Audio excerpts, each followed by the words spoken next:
We back. Welcome to the next section of self-talk. And you're probably wondering a little bit of what, again, does Steve mean about self-talk? So there's probably a little pattern going on where you're wondering about what the hell I mean about a particular thing, and then I explain it and then give you strategies and tools of how to use it to your advantage. Well, you're welcome, and that's what we're going to continue to do today. Self-talk is really the internal dialogue that we tell ourselves over the course of a day. And it comes out a lot as our thinking. So, for example, Steve, make sure you go to the grocery store today. Now, I'm not necessarily telling that to somebody else. I'm engaging in a conversation with myself that helps me to achieve something. Now, this is important to focus on because sometimes our self-talk is positive, it's enhancing, it helps get a job done. However, a lot of the time, our self-talk can be very destructive and negative. And in fact, whenever I give talks and presentations, I like to encourage folks to consider if you had a boom box attached to your thinking, what level of volume would you want turned up? Think about that.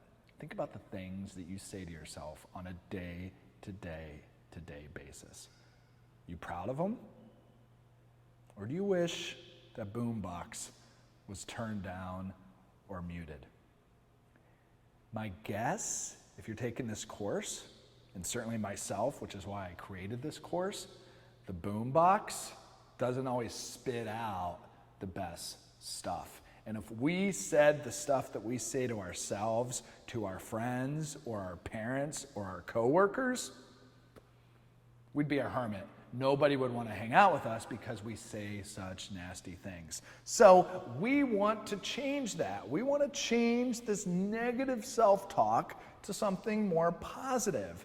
Now, though self-talk is more than just the power of positive thinking, I'm good enough, I'm smart enough, and doggone it, people like me, it's more than that. Self-talk can also help to remind us of things that we need to do, to remind us of key essential ingredients in our performance that's going to help us out. Self-talk accomplishes that.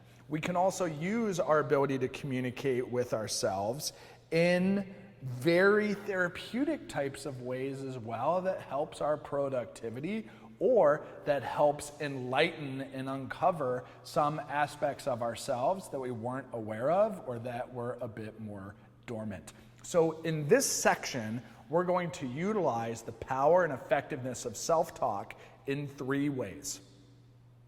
Way number 1 is words of affirmation, and I'll deep dive into that in the next module.